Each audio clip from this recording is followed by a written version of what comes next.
നിലവിലെ തിരുവനന്തപുരത്തെ BJP മേയർക്ക് എന്തെല്ലാം ചെയ്യണം? ഒരുപാട് പണിയാണത്രേ. നഗരത്തിലെ അനധികൃത പാർക്കിംഗ് മാഫിയയെ ഒതുക്കണം, കഞ്ചാവ് മാഫിയയെ ഓടിച്ചിട്ട് പിടിക്കണം, ഉഡായിപ്പ് ഹോട്ടലുകൾ റെയ്ഡ് ചെയ്ത് പിടിച്ചാൽ മാത്രം പോരാ, അവരുടെ പേരും ജാതകവും സഹിതം എടുത്ത് പറയണം. തെരുവ് നായകളെ പിടിക്കണം, കൂട്ടിലാക്കണം, മാലിന്യം എറിയുന്നവനെയും പിടിക്കണം, ലോറിയിൽ കൊണ്ടുപോയി ഹോൾസെയിലായി എറിയുന്നവനെയും തൂക്കണം. ഉഡായിപ്പ് സ്പാകൾ റെയ്ഡ് ചെയ്യണം, മാലിന്യം വലിച്ചെറിഞ്ഞ പിഴ കൊണ്ട് വാഹനം വാങ്ങണം, അനധികൃത നിർമ്മാണം പൊളിക്കണം, മാർക്കറ്റിൽ ഗുണ്ടാപ്പിരിവ് ഇല്ലാതാക്കണം.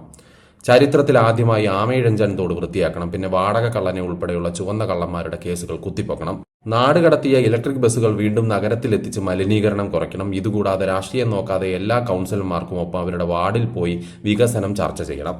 പണ്ടായിരുന്നെങ്കിൽ പൊങ്കാല വെട്ടിപ്പ്, ചുടുകല്ല് വെട്ടിപ്പ്, കമ്പ്യൂട്ടർ വെട്ടിപ്പ്, നിലവിളക്ക് വെട്ടിപ്പ്, SC/ST ഫണ്ട് വെട്ടിപ്പ്, കിച്ചൺ ബിൻ വെട്ടിപ്പ്, പിൻവാതിൽ നിയമനം, ഉഡായിപ്പ് അവാർഡ് വാങ്ങൽ, അങ്ങനെയുള്ള രസകരമായ ജോലികൾ മാത്രം ചെയ്താൽ മതിയായിരുന്നു തിരുവനന്തപുരം മേയർക്ക്.